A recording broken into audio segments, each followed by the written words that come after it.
자아의 파쇄와 영의 해방. 워치만 니. 3장. 수중에 든 일. 먼저 2장의 제목을 약간 설명하겠다. 가령 어떤 아버지가 자기 아들에게 어떤 일을 시켰는데도 불구하고 이것은 아버지의 분부이다. 아들이 아버지에게 내 수중에 아직 할 일이 남았으므로 수중에 든 일을 다 마치면 아버님이 분부하신 일을 하겠습니다. 라고 대답했다 하자. 이것이 내가 말하는 수중에 든 일이다. 수중의 일이란 아버지가 아들에게 분부하기 전에 아들이 이미 수중에 쥐고 있는 일을 가리킨다. 우리에게는 누구나 다 수중에 든 일이 있다. 하나님의 길을 갈 때 자주 우리를 저지하는 것은 바로 이 수중의 일이다. 우리가 수중의 일을 할 때 하나님께서 우리에게 하라고 하시는 일은 제한을 받게 된다. 수중의 일이 없는 사람은 정말 찾기 어려우며 하나님께서 말씀하시기 전에 우리 손에는 항상 수중의 일이 있다. 겉사람이 아직 파쇄되지 않은 사람에게는 항상 수중에 든 일이 있기 마련이다. 우리 겉사람은 겉사람의 일과 물건과 겉사람의 수고를 갖고 있고 또 각기 다른 작용이 있다. 그러므로 하나님의 영이 우리 영 안에서 역사하시려고 할 때 우리 겉사람은 하나님의 요구에 응하지 못한다. 바로 이 수중에 든 일이 우리를 참되게 영적으로 유용한 사람이 되지 못하게 한다. 겉사람의 힘은 한계가 있다. 우리 사람의 힘은 한계가 있다. 가령 몸집이 크지 않고 50근밖에 질 수 없는 한 형제에게 10근을 더 지게 한다면 그는 지지 못할 것이다. 그는 한계가 있는 사람이기 때문에 한계 밖의 일을 할 수가 없다. 그가 이미 50근을 지었다면 10근을 더 질 수 없는 것이다. 그가 이미 진 50근이 그의 수중에 든 일이다. 이것은 육신의 힘을 비유한 것이다. 우리 육신의 힘에는 한계가 있고 우리 겉사람의 힘도 한계가 있다. 많은 사람들은 육신의 힘이 한정되어 있다는 것은 깨달았지만 그들의 겉사람의 힘도 한정되어 있다는 것을 보지 못했기 때문에 겉사람의 힘을 낭비해버린다. 가령 어떤 사람은 그의 부모를 사랑하는데 그의 힘을 다 쏟는다. 그래서 그는 형제를 사랑할 힘이나 다른 모든 사람을 사랑할 힘이 더 이상 없게 된다. 그의 힘은 그 정도뿐이고 또 다 써버렸기 때문에 다른 데 쓸 힘이 없는 것이다. 이와 마찬가지로 사람의 생각도 한계가 있다. 어느 누구도 무한량한 생각을 가질 수 없다. 만일 사람이 어떤 일에 주의를 많이 갖고 그 일에 생각을 많이 두었다면 그에게는 다른 일을 생각할 여력이 없게 된다. 로마서 8장은 생명의 성령의 법이 죄와 사망의 법에서 우리를 해방했다고 말한다. 그러나 왜 어떤 사람에게는 이 생명의 성령의 법이 효능을 발하지 못하는가? 성경은 영을 조차 행하는 너희에게 율법의 요구를 이루어 준다고 말한다. 바꾸어 말해서 생명의 성령의 법은 오직 영에 속한 사람에게만 효능을 발휘한다.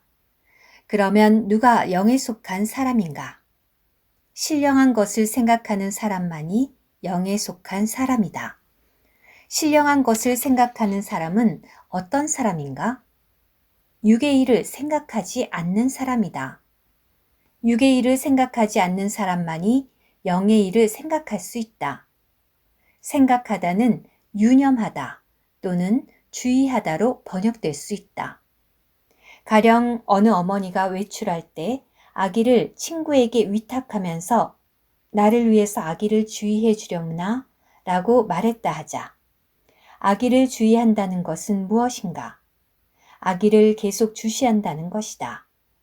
사람은 오직 한 가지를 유념할 수 있을 뿐 두 가지를 유념할 수 없다. 누가 당신에게 아기를 맡길 때 당신은 아기를 주의하면서 산에 있는 소와 양을 동시에 관심할 수 없다. 아기를 관심할 때 다른 일을 또 관심할 수 없는 것이다. 육신의 일을 유념하지 않는 사람만이 영의 일을 유념할 수 있고 영의 일을 유념하는 사람만이 성령의 법의 효능을 얻을 수 있다. 우리 생각의 힘은 한계가 있다. 우리가 육신을 위해 생각의 힘을 다 써버렸다면 영적으로 우리는 우리 생각의 힘을 쓰지 못하게 되고 따라가지도 못하게 된다. 만일 우리가 육체의 일에만 유념한다면 우리는 더 이상 영의 일에 유념할 힘이 없게 된다.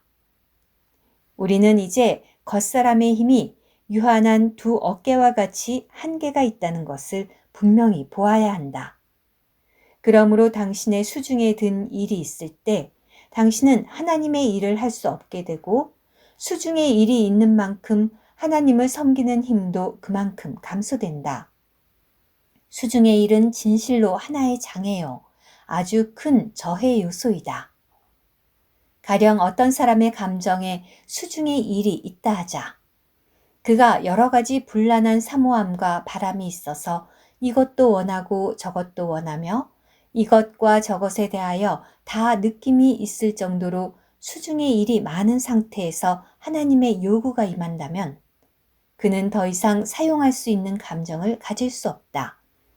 왜냐하면 그가 그의 감정을 다 써버렸기 때문이다. 적어도 그는 하루 이틀간 필요한 감정을 다 써버렸다. 이틀이 지나야만 무언가를 느낄 수 있고 말할 수 있게 된다. 당신의 감정은 한계가 있기 때문에 결코 무한하게 그것을 사용할 수 없다. 어떤 사람이 그 의지가 강하고 그 됨됨이도 매우 강인하다면 그 사람의 그 의지가 무한한 힘을 갖고 있다고 생각할 것이다. 그러나 많은 강인한 사람들이 하나님 앞에서 어떤 일을 결정할 때에는 의지가 우유부단하여 이래도 좋고 저래도 좋다고 한다. 겉보기에 그는 강인한 사람 같지만 하나님의 일에서 의지를 사용해야 할 때 보면 참으로 의지를 사용할 줄 모른다. 어떤 사람은 자기 주장을 잘 내세운다.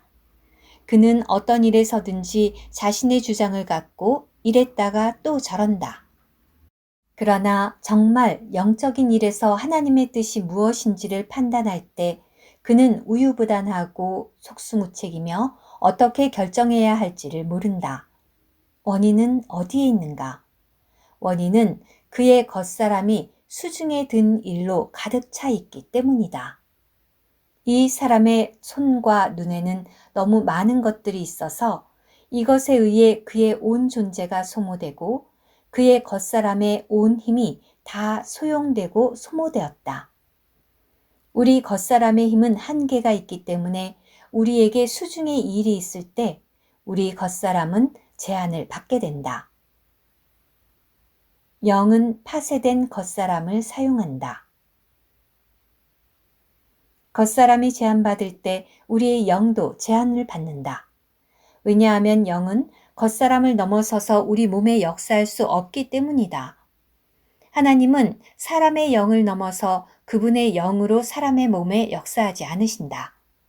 또한 하나님은 우리 겉사람을 넘어서서 우리의 영을 사용하여 사람에게 역사하지도 않으신다. 이것은 상당히 중요한 원칙이므로 우리는 이에 대해 분명해야 한다. 성령은 사람을 넘어서서 사람의 몸에 역사하지 않으신다. 우리의 영도 우리 겉사람을 넘어서서 다른 사람의 몸에 역사할 수 없다. 우리의 영은 우리 겉사람을 거쳐야 다른 사람에게 역사할 수 있다. 그러나 언제든지 우리 겉사람에게 수중에 든 일이 있어 그것에 의해 온 힘이 다 소모될 때 우리는 하나님께서 시키신 일을 할 수 없게 된다. 사람의 영이 길을 얻지 못할 때 성령도 길을 얻지 못한다. 속사람을 대항하고 속사람을 저지하며 속사람을 나오지 못하게 하는 것은 우리의 겉사람인 것이다. 그렇기 때문에 우리가 이 겉사람이 파쇄될 필요성을 거듭 강하게 말한 것이다. 겉사람에게 수중의 일이 있을 때 속사람은 출구를 얻을 길이 없고 하나님의 역사도 제한을 받게 된다. 수중의 일은 하나님의 역사가 이루어지기 전에 이미 추진되어 온 일이다. 바꾸어 말해서 수중의 일은 근본적으로 하나님의 일이 아닌 것이다. 수중의 일은 하나님의 명령과 하나님의 능력을 필요로 하지 않고 하나님의 정하심 없이도 진행될 수 있는 일이다. 수중의 일은 하나님의 손 아래 복종되지 않은 일이고 단독적으로 이루어지는 일이다. 하나님은 당신의 겉사람을 깨뜨린 후에야 당신의 겉사람을 사용하실 수 있다. 하나님은 당신의 사랑을 깨뜨리신 후에야 당신의 사랑으로 형제들을 사랑하게 하신다. 당신의 겉사람이 깨어지지 않을 때 당신은 자기 일만 하고 자기의 길을 가며 자기 사람만 사랑하게 된다. 하나님은 먼저 당신의 겉사람을 깨뜨리신 후에야 파쇄된 당신의 사랑으로 다른 형제를 사랑하게 하신다. 이럴 때 당신의 사랑은 확대된다. 겉사람이 파쇄되어야만 속사람이 흘러나온다. 남을 사랑하는 것은 속사람이지만 그는 겉사람을 통하여 남을 사랑한다. 겉사람에게 수중의 일이 있다면 속사람은 흘러나오는 통로를 잃게 된다. 우리의 의지도 강하다. 강할 뿐 아니라 더욱 강팍하다. 속사람이 의지를 필요로 할 때 협력을 얻지 못하는 이유는 겉사람의 의지가 단독적으로 행동하고 이미 수중의 일이 있기 때문이다. 하나님은 강하게 우리의 의지를 강타하여 깨뜨리신다. 우리가 잿더미 속에 엎드려 주여 저 홀로 생각하지 않고 무엇을 구하지도 않으며 어디서나 범사에 당신을 필요로 합니다. 라고 말하기까지 우리를 깨뜨리신다. 우리가 이런 단계에 이르기까지 매를 맞을 때 비로소 우리의 의지는 단독적으로 행동하지 않게 되고 우리 속사람도 이 의지를 사용할 수 있게 된다. 겉사람이 그분께 쓰임받지 못할 때 속사람은 아무것도 할 수 없다. 몸이 없을 때 우리가 하나님의 말씀으로 말씀을 전할 수 있는가? 입이 없다면 어떻게 설교할 수 있겠는가? 설교할 때 영이 필요한 것은 사실이다. 그러나 설교에는 또한 구변이 필요하다. 입 없이 영만 가지고 설교를 할 수 있는가? 오순절날 성령의 역사가 있었지만 또한 구변이 주어졌다. 구변이 없다면 결코 하나님의 말씀을 철저히 강론할 수 없다. 사람이 할 말이 없을 때 하나님의 말씀도 없는 것이다. 사람의 말이 곧 하나님의 말씀은 아니지만 하나님의 말씀은 사람의 말을 통하여 전파된다. 사람에게 말씀이 없을 때 하나님의 말씀도 없다. 사람의 말이 있어야만 하나님의 말씀이 있다. 가령 한 형제가 하나님의 말씀을 전해야 하는데 그의 영 안에 말씀이 있고 부담도 있으며 또 그 부담이 상당히 강하다 하자. 만일 그에게 합당한 생각이 없다면 그는 결코 그 부담을 해방하지 못하고 그의 부담마저도 잃을 것이다. 우리는 부담을 경시하는 것이 아니라 영 안에 부담으로 가득 찼을 때 그것을 전달할 생각이 없다면 부담이 무익하고 부담이 제한을 받는다는 말이다. 우리는 결코 영 안의 부담만으로 사람을 구원할 수 없다. 우리 영 안의 부담은 반드시 생각으로 말미암아 밖으로 나타나야 한다. 우리 속에 부담이 있어야 할 뿐 아니라 또한 밖으로 입과 목소리가 있어야 하고 신체의 도움이 필요한 것이다.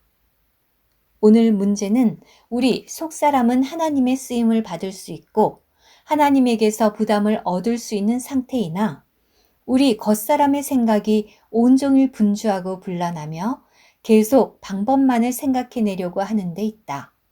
이런 상황에서 우리의 영은 결코 출구를 얻을 수 없다. 오늘 하나님의 영은 사람을 통하여만 나올 수 있다. 즉, 사람의 사랑이 있어야 하나님의 사랑이 있고 사람의 생각이 있어야 하나님의 생각이 있다는 말이다. 사람의 결정이 있어야 사람들은 하나님의 뜻을 만질 수 있다. 그러나 사람의 문제는 겉사람이 자기 일을 하고 자기 관점을 갖고 있으며 자기 생각을 갖고 있는 데 있다. 겉사람이 겉사람의 일로 분주할 때 속사람은 나아갈 길이 없게 된다. 그렇기 때문에 하나님은 우리의 겉사람을 깨뜨릴 필요가 있는 것이다.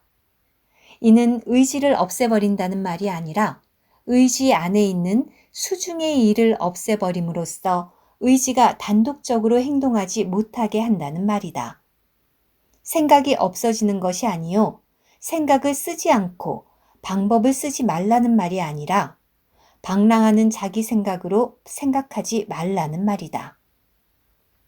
감정도 존재하지 않게 되는 것이 아니라 감정이 속박받고 속사람의 통제를 받는다는 것이다. 이렇게 할 때 속사람은 의지와 생각과 감정을 사용할 수 있게 된다. 영에는 그 자체를 표현하기 위한 감정이 필요하고 그 자체를 표현하기 위한 생각과 의지도 필요하다. 영은 죽어있는 겉사람을 필요로 하지 않고 살아있는 겉사람을 필요로 한다. 영은 원래 그대로의 겉사람이 아닌 매맞고 상처나고 파쇄된 겉사람을 필요로 한다. 오늘 가장 큰 문제는 하나님의 영이 우리 몸에서 출구를 얻지 못하는 데 있다. 하나님의 영은 우리의 영 안에 거하신다. 그러나 하나님의 영이 우리의 영으로부터 나올 수 없는 이유는 바로 우리 겉사람이 이미 다른 것으로 채워졌고 수중의 일로 채워져 있기 때문이다. 하나님께서 우리에게 긍휼을 베푸사 우리 겉사람을 파쇄하시고 속사람이 나오는 출구를 얻을 수 있으시기를. 하나님은 우리 겉사람을 소멸하지 않으신다. 그 반면에 하나님은 우리 겉사람이 원래 그대로 완벽하고 파쇄되지 않은 상태로 있는 것도 허락하지 않으신다. 하나님은 우리 겉사람을 통과하기를 원하신다. 하나님은 우리의 영이 우리 겉사람을 통하여 남을 사랑하기를 바라시고 겉사람을 통하여 생각하며 결정하기를 원하신다. 하나님의 역사는 파쇄된 우리 겉사람을 통해서만 이루어진다. 우리가 하나님을 섬기려면 반드시 하나님 앞에서 이 기본적인 다룸을 받아야 한다. 우리 겉사람이 파쇄되지 않았다면 주님은 우리에게서 출구를 얻지 못하신다. 주님은 우리 겉사람을 통해서만 다른 사람에게 미치신다. 겉사람이 파쇄되지 않을 때 속사람과 겉사람은 대립관계에 있게 된다. 속사람과 겉사람은 각각 완전한 사람으로 남아있다. 겉사람은 완전하고 독립된 겉사람의 상태로 있다. 그 결과 겉사람은 자유롭고 그 안에 수중의 일이 가득하지만 속사람은 감금되어 버린다. 그러나 겉사람이 실제로 파쇄된 후 겉사람은 더 이상 단독적으로 행동할 수 없게 된다. 겉사람이 소멸되지는 않았지만 겉사람은 더 이상 속사람과 대립된 관계에 있지 않고 속사람의 통제를 받게 된다. 이렇게 될 때 우리 몸에는 오직 한 인격만이 남게 된다. 겉사람은 속사람이 사용하기 위한 통로가 된다. 겉사람이 파쇄된 사람은 안팎이 일치되며 겉사람이 속사람의 통제를 받는다. 구원받지 않은 사람도 일치됨이 있지만 그 순서를 뒤바꿔서 속사람이 겉사람의 통제를 받는다. 구원받지 않은 사람에게도 영이 존재하지만 그의 겉사람은 속사람을 넘어뜨릴 정도로 힘이 강하다. 그의 속사람에는 약간의 양심의 항의만이 남아있다. 구원받지 않은 사람의 속사람은 겉사람에 의해 완전히 넘어뜨림을 당하고 겉사람에게 복종한다. 사람이 구원받은 후에는 방향을 바꾸어서 겉사람이 완전히 파쇄되어 속사람의 말을 들어야 한다. 구원받지 않은 사람은 겉사람이 속사람을 다스리도록 하는 것과 같이 이제 우리들은 방향을 바꿔서 속사람이 겉사람을 완전히 다스리도록 해야 한다. 자전거를 타는 것에 비유한다면 두 가지 상황이 있을 수 있다. 하나는 바퀴가 길 위를 굴러가는 것이고, 다른 경우는 길이 바퀴를 굴러가게 하는 것이다. 평지를 다닐 때 페달을 발로 밟으면 바퀴가 돌기 때문에 이것은 바퀴가 길 위를 굴러가는 것이다. 그러나 내리막길에서는 페달을 밟지 않아도 바퀴가 돌아가기 때문에 이것은 길이 바퀴를 굴러가게 하는 것이다.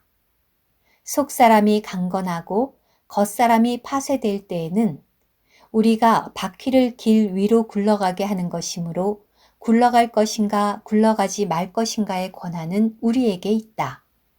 우리가 빨리 가려면 빨리 갈 수 있고 느리게 가려면 느리게 갈 수 있다.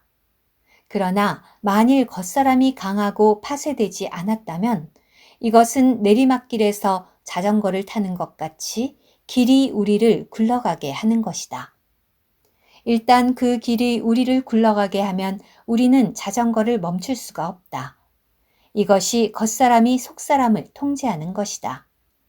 하나님 앞에서 사람이 유용한가의 여부는 그의 영이 겉사람 안에서 나올 수 있는가를 보면 된다. 우리의 속사람이 나오지 못할 때가 바로 겉사람이 역사하는 때이다. 그때가 바로 겉사람이 단독적으로 행동하는 때이며 밖의 길이 바퀴를 굴리고 있는 때이다. 만일 주님의 은혜로 우리 밖의 내리막길이 완전히 평탄하게 된다면 곧 겉사람이 파쇄되고 겉사람이 주장을 내세우지 않고 어떤 결정도 내리지 않는다면 속사람은 능히 밖으로 나올 수 있다. 이때 속사람은 겉사람의 제지를 받지 않고 자유로이 나올 수 있게 된다.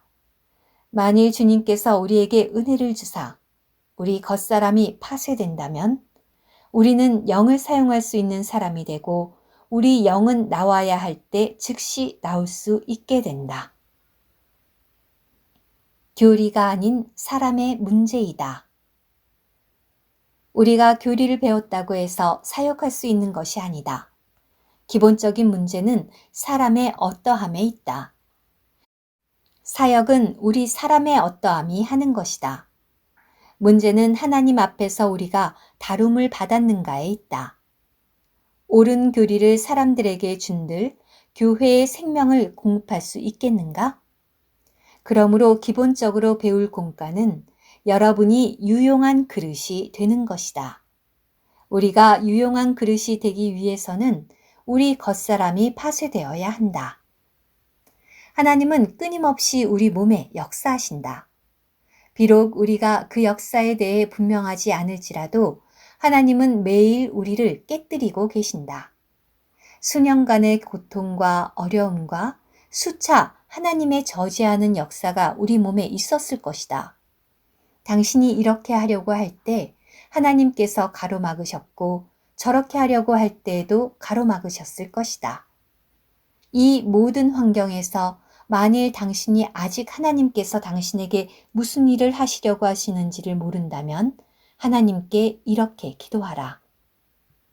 하나님, 내 눈을 열으사 당신의 손을 보게 하소서. 많은 경우에 나귀의 눈이 자칭 선지자라고 하는 사람의 눈보다 훨씬 밝다.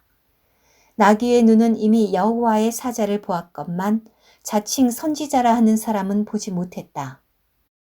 나귀는 하나님께서 저지하시는 것을 알았건만 자칭 선지자라 하는 사람은 저지함을 몰랐다. 우리는 파쇄가 우리에게 있는 하나님의 기림을 알아야 한다.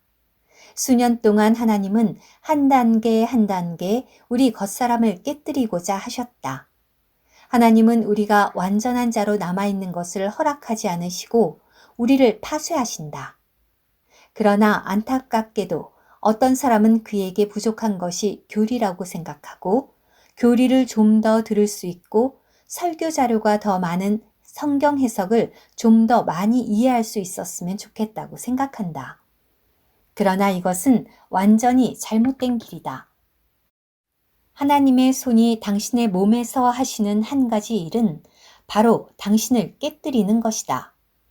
하나님은 당신이 자기 뜻을 좇지 않고 하나님의 뜻을 좇으며 자기 생각을 좇지 않고 하나님의 생각을 좇으며 자기 생각을 좇지 않고 하나님의 생각을 좇을 정도로 당신을 완전히 깨뜨리고자 하신다. 그러나 우리의 문제는 하나님께서 한 차례 한 차례 우리를 가로막으시는데도 이것저것을 원망하는 데 있다. 또 그 선지자같이 자기는 하나님의 손을 보지 못하면서도 나귀에게 달리지 않는다고 나무란다. 우리의 모든 환경은 다 의미가 있다. 모든 환경에는 다 하나님의 안배하심이 있다. 그리스도인에게는 하나님께서 안배하시지 않고 우발적으로 발생한 일이라고는 없다. 우리는 반드시 하나님의 안배하심에 순복해야 한다. 우리는 우리에게 모든 것을 안배하신 분이 하나님이시고 그분이 우리에게 목적을 갖고 계시고 범사에 우리를 치신다는 것을 볼 수 있도록 우리 눈을 열어주시기를 간구해야 한다. 하나님께서 우리에게 은혜를 주심으로 우리가 환경 안에서의 하나님의 안배를 받아들일 수 있게 될 때 우리의 영이 나올 수 있게 되고 우리의 영을 사용할 수 있게 된다. 기도가 아닌 법의 문제이다. 하나님께서 우리를 다루시고 겉사람을 파쇄하시며 영을 나오게 함으로써 우리가 영을 사용할 수 있도록 하는 것은 우리의 기도에 의한 것이 아니라 하나님의 법에 의한 것이다. 이 말은 무슨 뜻인가? 이는 우리 속사람이 파쇄된 겉사람을 통과하여 밖으로 나오는 이것은 하나의 법이라는 말이다. 우리의 기도로 이 법더러 이래라 저래라 할 수 없다. 법은 기도로 바꿔질 수 없다. 당신이 기도하면서 손을 불 속에 넣는다 할지라도 당신의 손은 여전히 타고 아프다. 이것은 기적이 아닌 자연적인 것이다. 당신의 기도는 결코 그 법을 변개할 수 없다. 그러므로 우리는 하나님의 법에 순종하는 사람이 되기를 배워야 한다. 기도만 하면 된다고 생각하지 말라.